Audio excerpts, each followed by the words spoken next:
Práca s postrekovačom je pri pestovaní základom, správne nastavenie šetrí peniaze a je dôležité aj z pohľadu ekológie. Stredoškoláci v Leviciach sa s ním zoznámili na praktických ukážkach. Akým spôsobom sa používajú horizontálne dízy, aké vertikálne.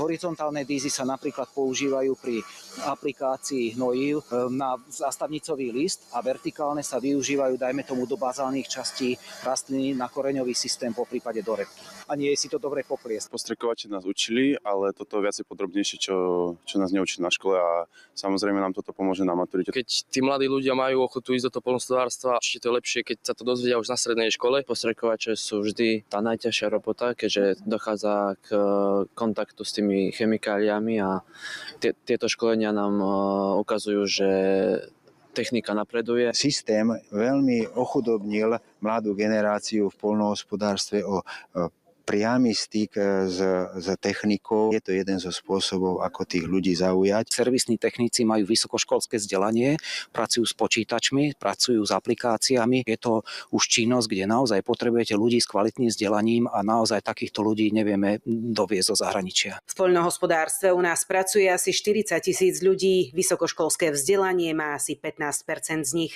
Jana Obrancová, Slovenská televízia.